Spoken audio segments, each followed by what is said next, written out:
The following thoughts and opinions regarding this album are strictly of my own personal interests. I am not a professional music reviewer. I do encourage respectful discussion and friendly banter of each episode, but I do not condone and will not tolerate bullying or belligerence of any kind.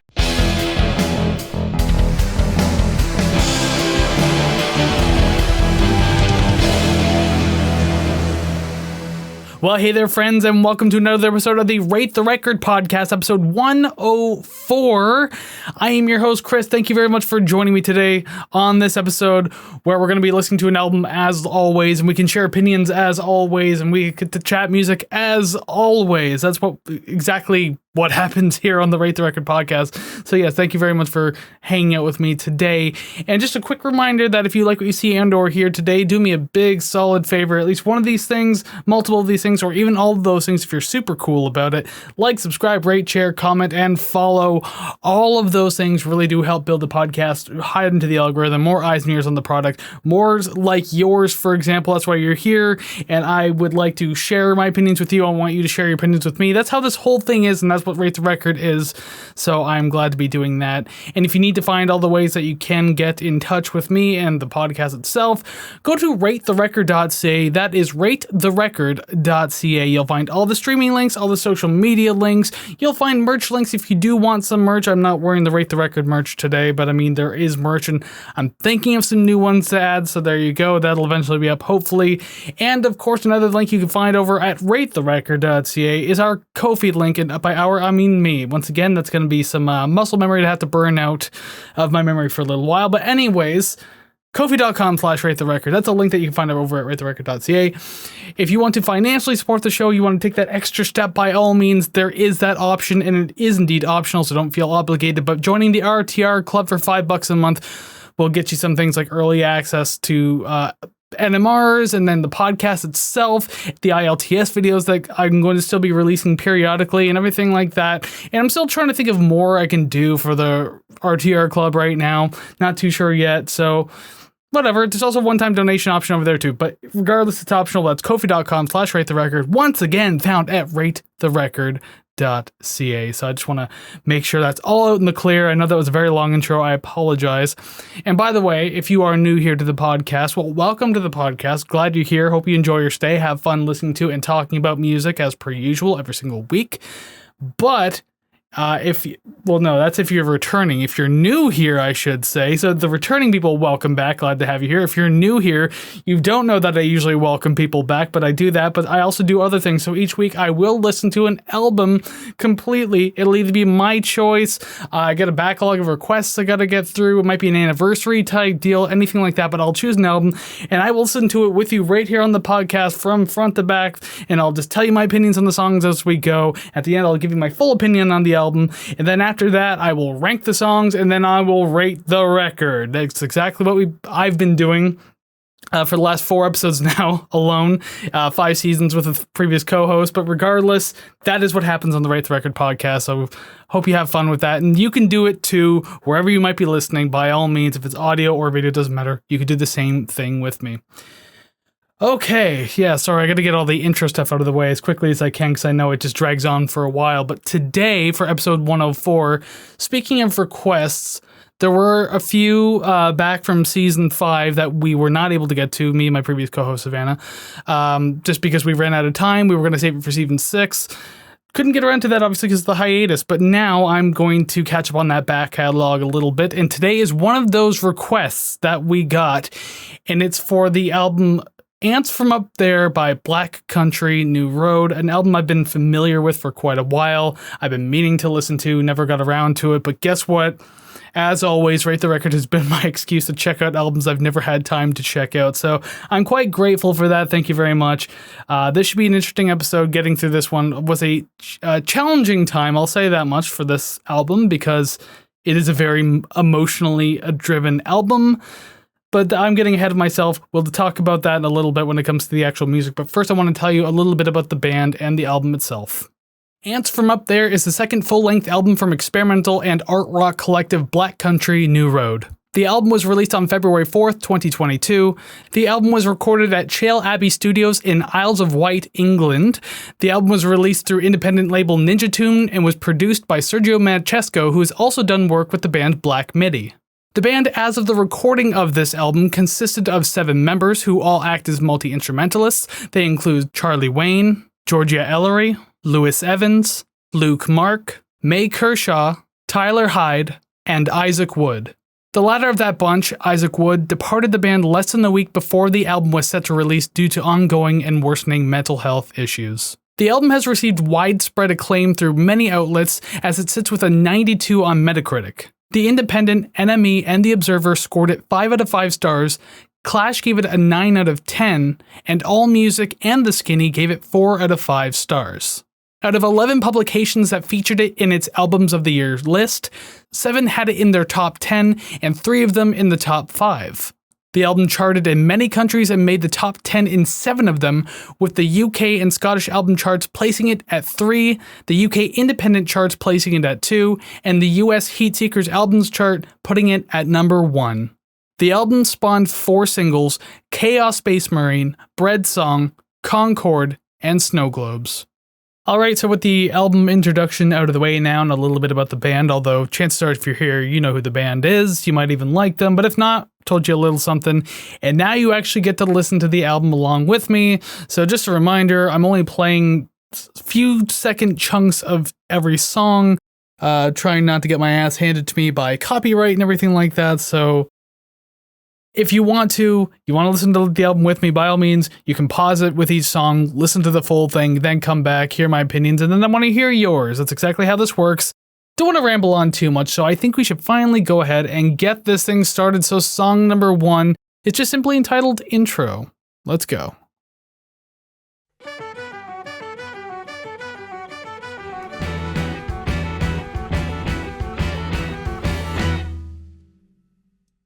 Okay, that's it. Simple start to the album.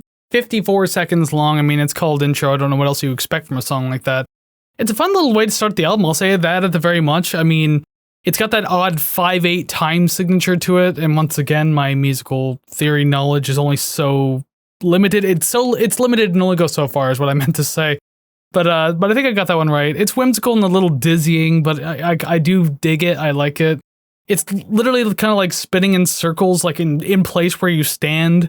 So it's just one of those like almost carefree type of deals. But you know, you got to know that some heartbreak's coming up on this album if you've heard anything about it before. So enjoy this moment while it lasts, because then the lyrics just get sadder and sadder as they go.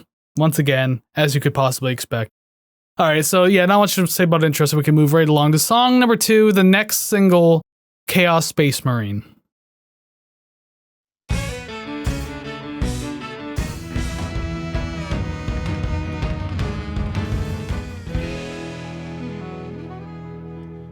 Guess I'll just cut it off there. I think we're good. Song number 2, Chaos Space Marine. I mean, this song has a really exciting build to it. I mean, I found that probably with most songs on the album that it does have that. I can't say most songs, but there's a good number of songs on this album that has that exciting build. It feels really playful and adventurous, which is, again, a nice juxtaposition considering that the lyrics get kind of sadder and sadder as they go. And I mean, speaking of the lyrics too, we do see Isaac doing a little bit of self-insertion into these lyrics as compared to the rest of the album. I believe this one's in kind of a reference to maybe some escapism that he's trying to do, getting away from some certain like mental health issues or something like that. Because I know like Chaos Space Marine, as far as I could tell, is a Warhammer 40k character. I'm aware of what that is. I just don't know anything about it. I've never played it, so I don't know. But apparently he really likes it, so it would make sense if he wanted to sing about it. But yeah, like this is a pretty nice song, really good way to kind of kick off the album and everything like that, so you can only imagine what else we're in for at this point. I'm digging it so far. I like this good folky feel. And I also know, I remember reading that one of the influences of this band, one of the ones that took either for this album for the band itself was the album Funeral by Arcade Fire, which in that first initial chorus, I could kind of hear that building up as like a funeral-esque thing, so I thought that was pretty neat. I really like that album too. So with that said, I guess we could just move on because I have nothing more to say about it. I dig it, I like it, And we have about, 8 songs more to go or something like that, so this should be fun. So song number 3, Concord.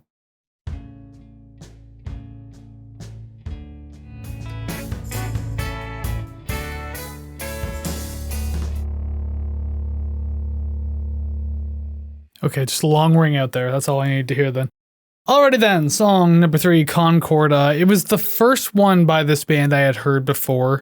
Obviously, again, this album came out in 2022, and before it was even requested, like, I had seen the video for this one, where he's like that ant alien thing or whatever. Like, I don't know, it was a pretty neat, creative little video. I liked it. Doesn't look like the budget was huge for it either, so I appreciate what they did with it.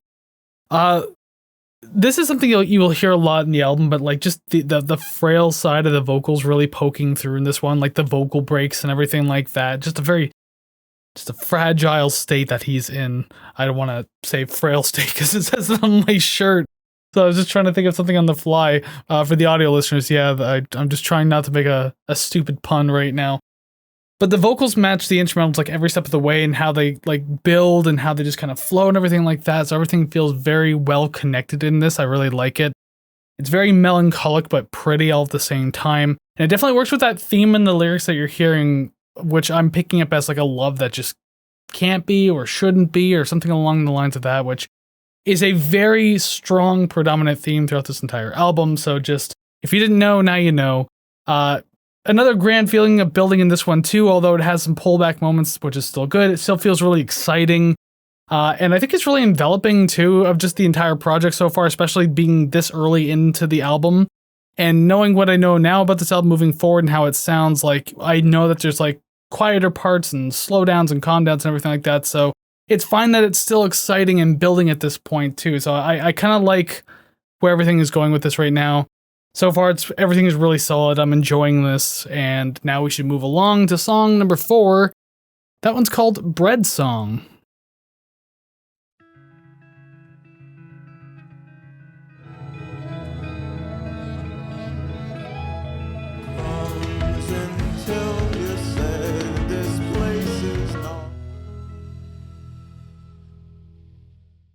Okay then, song number 4, Bread Song, and I mean, yeah, what did I say about the lyrics before, right? They just get sadder and sadder. Like, it feels like the song it's just about being, like, rejected for trying to, like, open up or something along the lines of that. And that sucks. That's not very nice. That doesn't feel very good. And as someone who's, like, I like to think that I like to advocate for mental health, so when someone's trying to open up, the last thing I'd want to do is shut them down.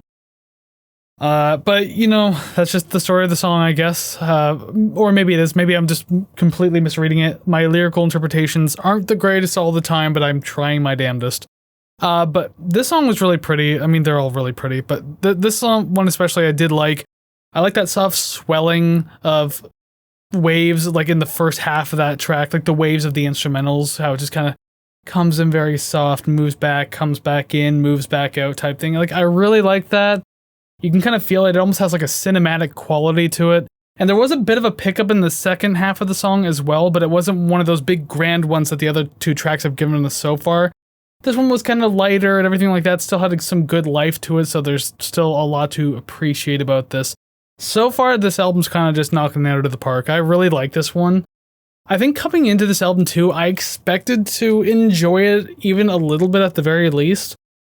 I won't spoil anything yet, but I'll say that just like so far, I mean, I'm enjoying what this album is throwing my way. Like, the songs are just so well written, very beautiful, just fantastic stuff all around. It's also very incredibly sad.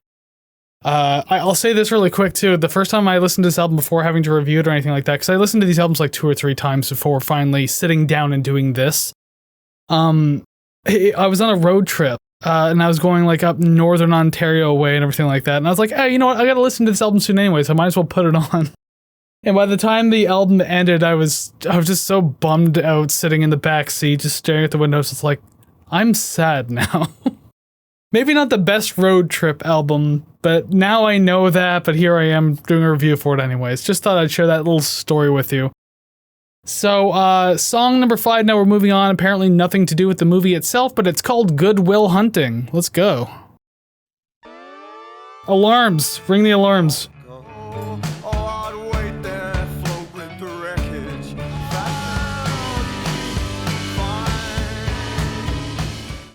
Always with these jarring endings to these songs, but that was song number 5, Goodwill Hunting. That one had some insanely catchy riffage to it, especially like in those verses, like that 6/8 flow and everything like that. I really like that. I thought that sounded great. Very fun to have in the song. But again, speaking of fun in these songs, it's just that insane juxtaposition of just like these warm, fun, almost energetic instrumentals. Feel very playful. But then, like, again, more heartbreak with these lyrics of just like, unreciprocated love, I guess, in a way, and just like missing this person dearly despite the fact that they've like kind of moved on their own type thing. Just, jeez, you don't know how to feel when you listen to these songs, but it's one of those things that punishes the listener if you're not paying attention to the lyrics, because like, oh, it sounds fun. Oh, but it's really tragic too. Like I remember a couple things from doing the podcast with Savannah was, first off, we would both go through the same thing, but she did a lot too, like especially when we did Elliott Smith, and I was like, oh, did that sound nice? Well, this is what that song is about. And then just like mood drops. And then also too, speaking of Elliott Smith, like I've mentioned it a million times in the past in the previous seasons of the podcast and everything like that, but just Elliott, it reminds me of Elliott Smith in the vein of like, warmer, fun instrumentals and these absolutely tragic lyrics, and the biggest one that always comes to mind for me is Memory Lane. It's like a very bouncy, folky tune and everything like that, and if you weren't paying attention to the lyrics, you're just kind of going with it. This is a really pleasant, nice song. But then you listen to the lyrics and it's not all that pleasant in the slightest. It's very sad, tragic, and dark.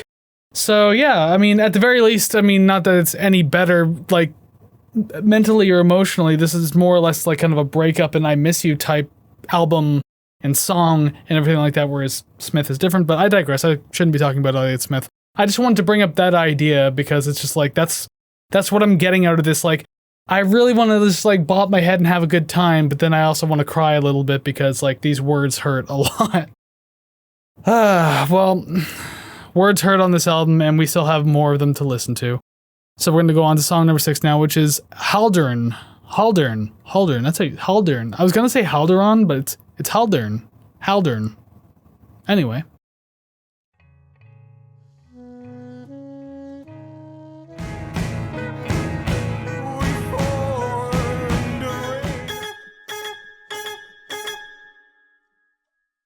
Jeez. I thought something scary was about to happen with those chords, I swear. Oh man. Song number 6, Haldern. Yeah, this one was very interesting to me because as far as I've read, this song was like based on a lot of improvisation, if not the entire thing. No matter the percentage though, it's very impressive how they managed to get something so like pretty and beautiful and again melancholic out of just like improvising. So I think that's really cool. I really like that. The pickup of intensity was interesting too towards the end. So far not my favorite use of that pickup of the energy again, but it's not necessarily a bad thing. I will say that much. I mean, spoiler alert, I don't think there's a bad song on this album, period. And even if I say I don't like something in a song, that doesn't mean I don't like the song, because this one was just like another really well done, just, God, I gotta think of like new words to use. I was gonna say the word beautiful, but I think I've said that a lot too, but like, it's just, this is really good so far. I'm enjoying this. And I mean, again, lyrically, I think this one's like, still tying into those themes of like being rejected for trying to emotionally connect and everything like that, because there was that like whole line of, ignore the hole in the ground, you weren't meant to see the bodies or whatever it was. And then this whole maybe marriage proposal thing, I put a ring around your world and you flew up to the ceiling, so it's like she rejected and took off type deal. I don't know. I could be reading into that too wrong or anything. But yeah, he's really telling a story here of like just how much this relationship fell apart. Maybe it was never meant to be in the first place, but it's like a kind of like a dependency type situation going on here. The further this goes in, the more tragic it gets. And we aren't done yet, although the next song, I believe, is kind of a reprieve from that particular part of the story, because this one has something to do with someone else, and I'll talk a bit more in a minute, although you might already know about it anyway. Song number 7, Mark's Theme.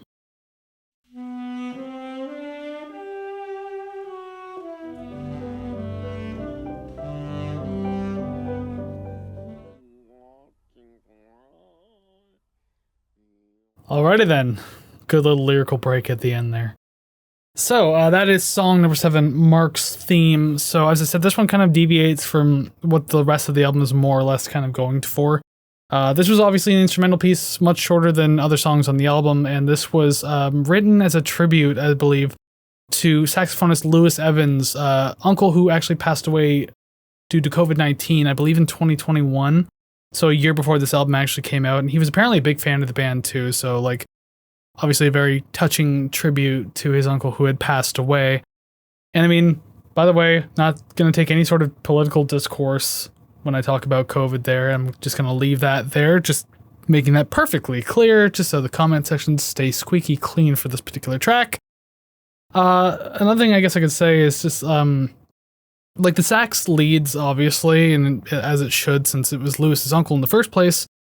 But goddamn, if that piano doesn't just like touch my heart, that just really pretty, just kind of dreamy, sad, almost like falling leaves type of piano. That's what I imagine in my head, just like on a beautiful autumn day, just like leaves falling in the park.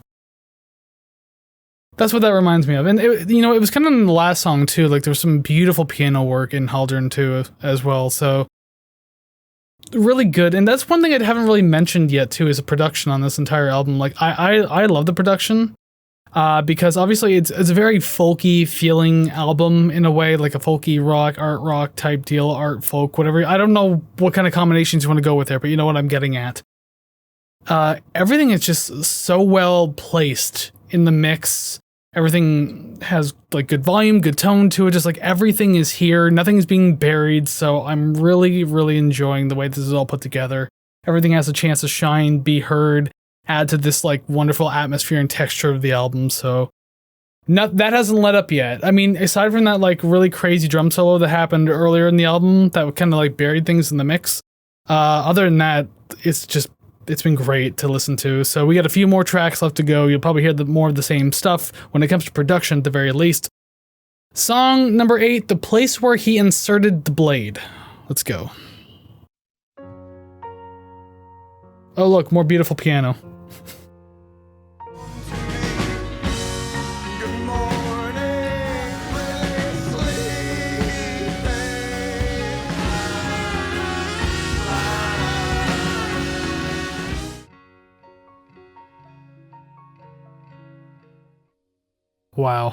Wow. The chord progressions in that song are just absolutely gorgeous. Like, I love it when they kind of doing a certain progression, then there's just like that one minor twang there, that chord that just kind of comes out of nowhere and just really makes it that much more devastating, I swear to God. Song number 8, The Place Where He Inserted the Blade. Jesus, what can I say? The absolute power that this album has to make me feel like warm and fuzzy, and I know I'm just kind of repeating myself at this point, but bear with me, okay? Because I mean, it's true every single time. The power that this album has to make me feel like really warm and fuzzy, and then it's kind of like walking through like a warm sunrise on like the beginning of a beautiful day, like on a beach or something like that. And it's gonna be a great day. And then Isaac's words come in, and it's just like a plethora of rain clouds, and it just completely blocks out the sun. And I don't mean that in a bad way. I don't mean that in like he's ruining it kind of way. I don't mean that at all. Like he's a hell of a lyricist. He, like that frailty in his voice came back in the song too, right with that line, "You're not even sleeping," and his voice just like cracked to all hell, and just. Oh, that's really endearing stuff. Like that, his voice is just so well suited for this kind of thing. But I mean, that also coming from a guy who's truly feeling this and not just singing it. So it makes way too much sense at that point. I mean, songs like this are honestly so moving, but they're so crushing. Again, it's like a big back and forth emotionally. Like it's really inspiring, but like it's devastating. So, I don't know, God, it's just a whirlwind of emotions, and I'm sure a lot of people have felt the same way listening to this, and just, I don't know, this is my, like, maybe third or fourth time listening to the record in the last, like, week or two. And, it hits me more and more, because I'm still technically new to it, so, like, damn, this is what I've been missing out on, huh? And, I mean, again, that theme is still there about the partner and everything like that. This concord of his, what he refers to as his partner, ex-lover, love interest, or whatever, as it's like walking out on him after a particularly like hard day or time or something like that. They just kind of like reach their peak. And there's that lyric at the end there, just tell me the fifth or the cadence that you wanted me to play, like that idea of just like, tell me what you want me to do that'll keep you here and it'll keep you happy, like, because obviously things are falling apart at this point. So, oh boy, breakups are never easy, are they? I mean, this album is proof if you haven't lived it yourself, which you probably have. Everyone has at least once. Maybe not to this extent, but still, we've all felt it.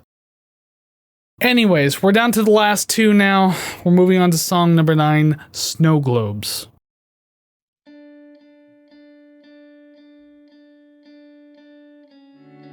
I think I mentioned a little earlier about the drum solo and everything like that. It's actually in this song. Sorry, I mixed up the order of what I had listened to prior. Yeah, the drum solo I mentioned, that goes all crazy. It's definitely in this song, I know that much.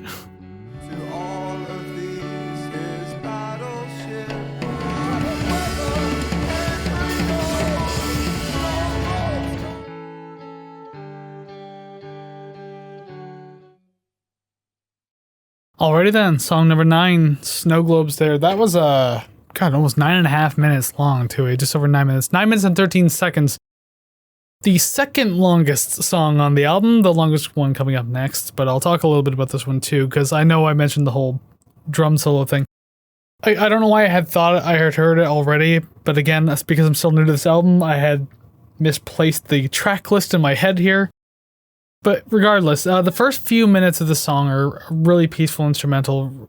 I really enjoy it. It's just I don't know. Again, it's just how this album does it to you, right? Although this one's not one of those warm, livelier ones. Like, it's just a very solemn type thing that's happening in those first few minutes.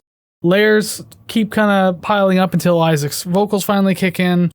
So I read that the instrumentals, speaking of that drum solo, apparently they were inspired by the song White Ferrari by Frank Ocean, I believe it was. I'm sorry if I'm getting that one wrong. Yeah, they said that they liked the idea that there was like, it sounded like there was two bands playing two different songs, but then Frank's over top of that doing his singing or rapping or whatever he's doing. I'm not really too familiar with Frank's discography, so I can't say what he does. I apologize. I know who he is, I just haven't listened to the albums. I digress. Yeah, it sounded like two different bands playing at the same time. They liked that idea, so that's why they had the instrumentals doing something peaceful, and then that drum solo just kind of going nuts and everything like that, and then Isaac singing on top of that.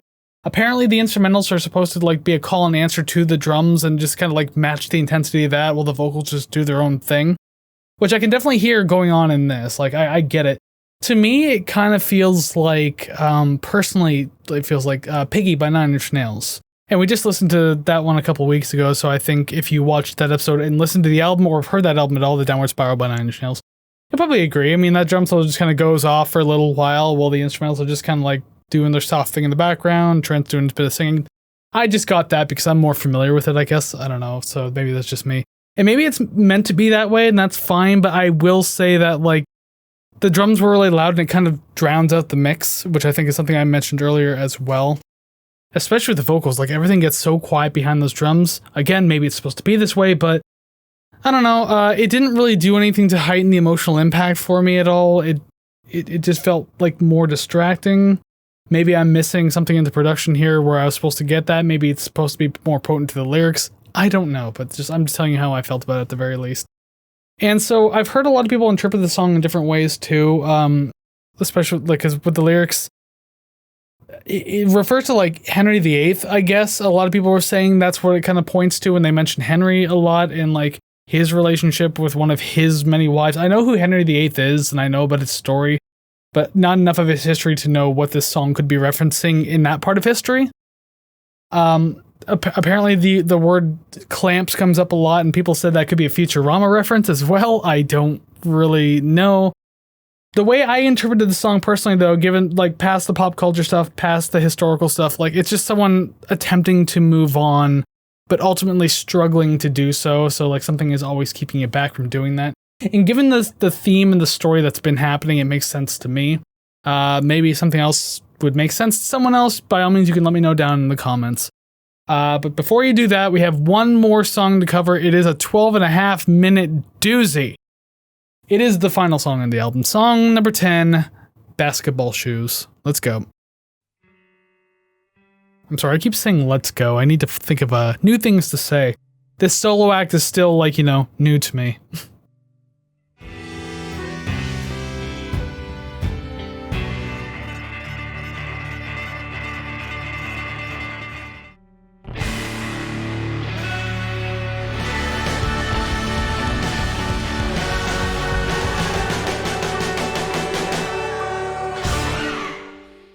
I guess I'll just pause it there because it just fades out anyways. There it is, the final song of the album, song number 10, Basketball Shoes.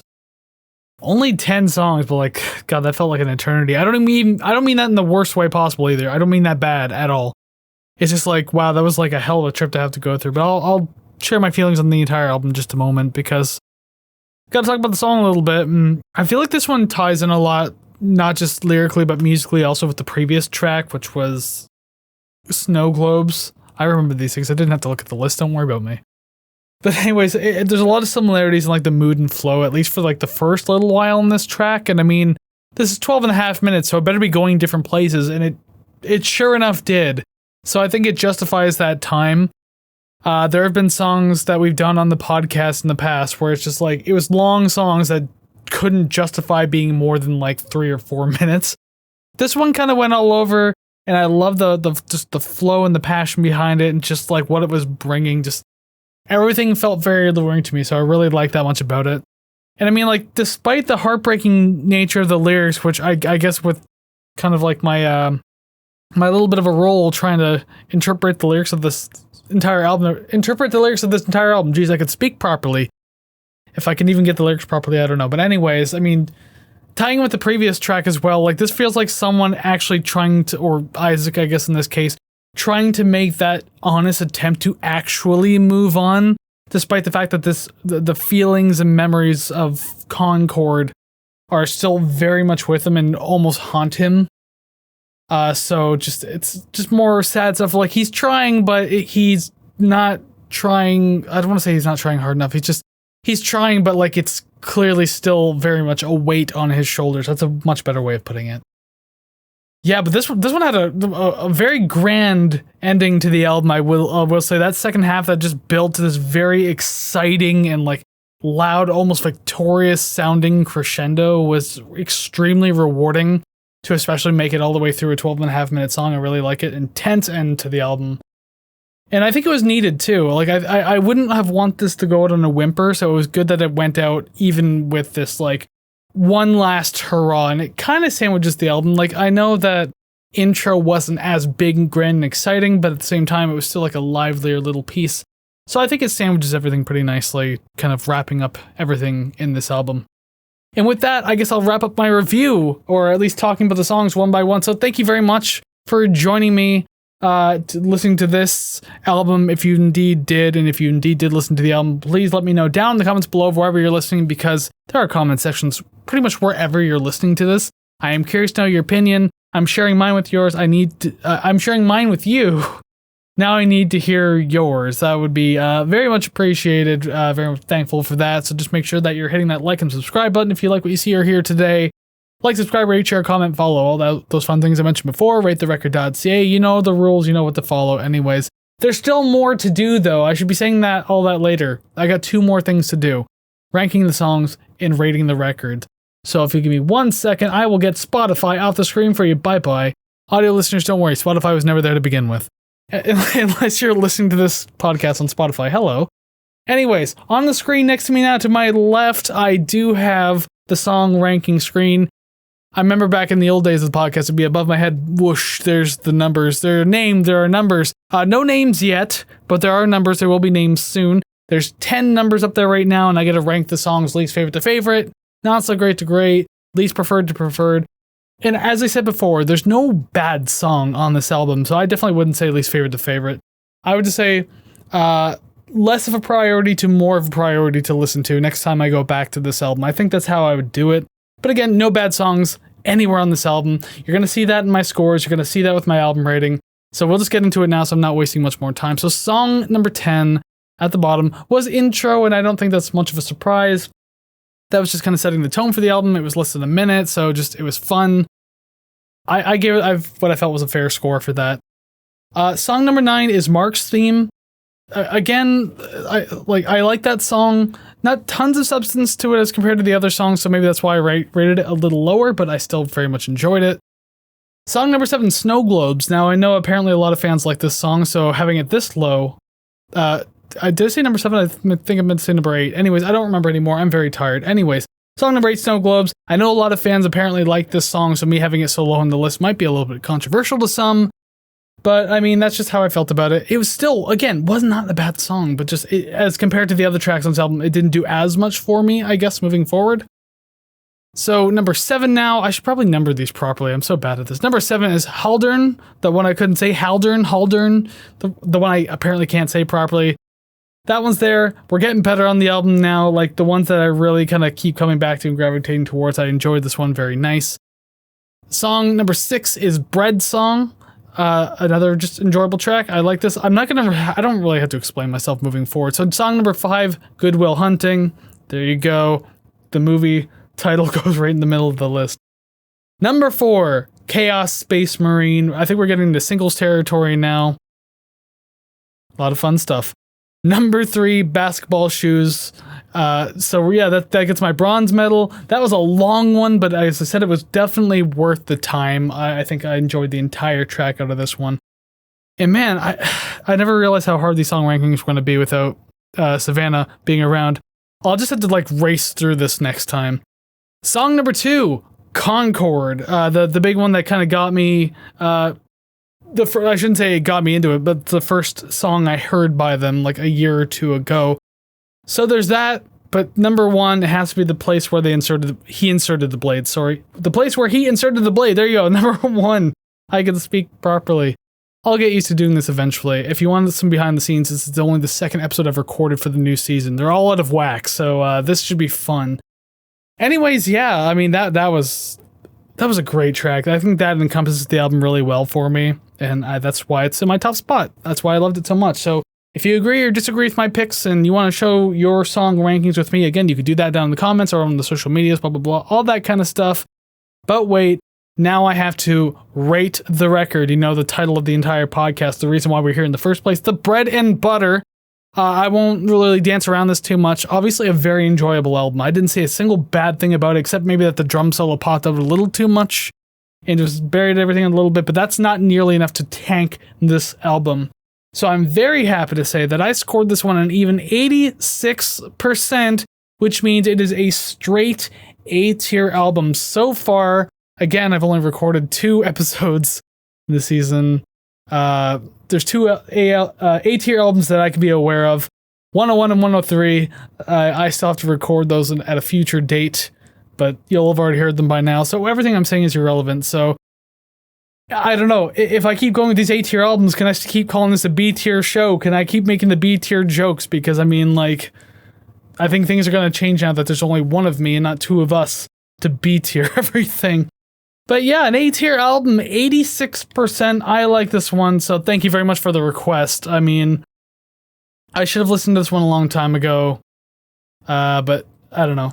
I could make any excuse in the world. I don't have time. I'm doing this and the other thing. I got 100 other albums to check out. Regardless, I got to do it now. I'm appreciative of it, and now it has a place on the Rate the Record tier list. So hey, you know what? Thank you very much for listening. No matter where you're listening from, be it audio or video, and wherever you are, let me know of what you thought down in the comments below. As I said earlier, tell me your opinions on everything. Do you agree or disagree with anything I did? Do you like or hate this album? Do you like or hate the band?